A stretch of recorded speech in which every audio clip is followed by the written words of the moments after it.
why diets don't work in the weight loss puzzle. Now, this is a little bit controversial, what I'm going to say next, but diets don't work.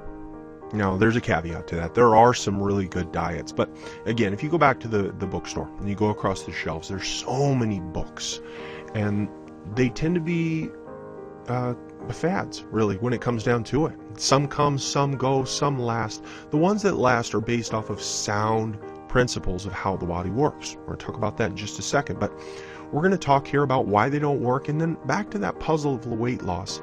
And more specifically, what does that mean as we go forward, and what are the tools we're going to arm you with as we go forward with this course? So, number one, why doesn't diet work? Well, diet has become a short-term solution. In America today, we have changed the meaning of the word diet. Really, all diet is just the food and drink that we take into our bodies to sustain life. Nutrition is a way of life, not just something we do periodically. So we want to do nutrition, not diet. Diet is short term.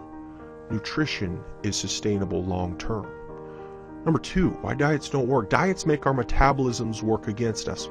Go way back with me here to caveman days. Our ancestors, they used to go into winter time and there wasn't a lot of food. So what would happen is their bodies would slow their metabolisms down to a crawl, and they would put on fat cells to sustain through the winter time, because if they didn't, they would die. And that's called going into a sympathetic mode. Our bodies sense that there's stress coming. It's getting colder, the winter is coming, so it goes into a stress mode.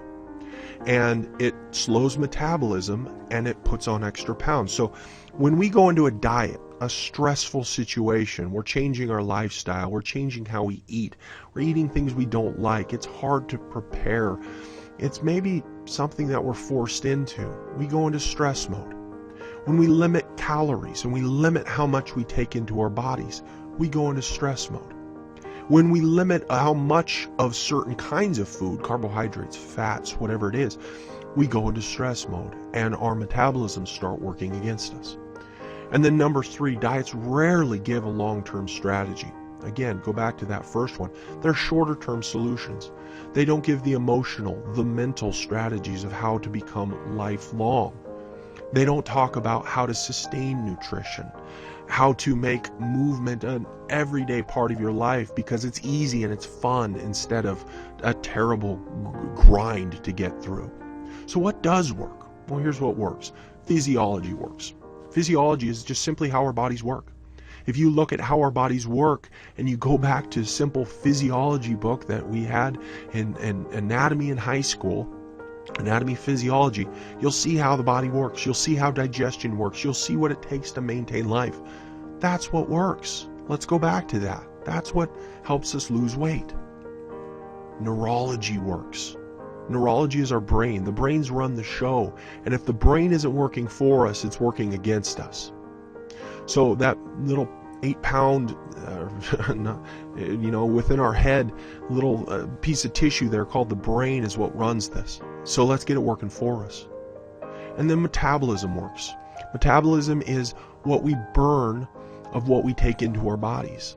And we need that ramped up. We need it burning hot so it burns the fat right out of us. So that's what works. And then here's the puzzle of wellness. Here's the in-depth version as we get forward. The first thing we need to look at is the mindset of permanent weight loss. Start with why.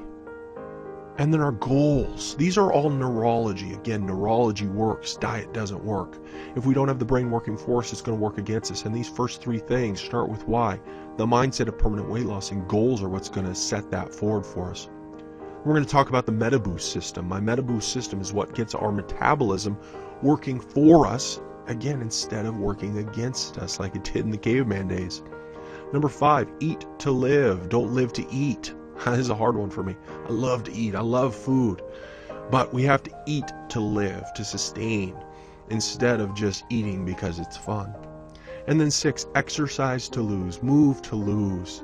Let's work into getting our bodies working for us, physiology for us, neurology for us, metabolism for us, instead of diets which are hard to sustain.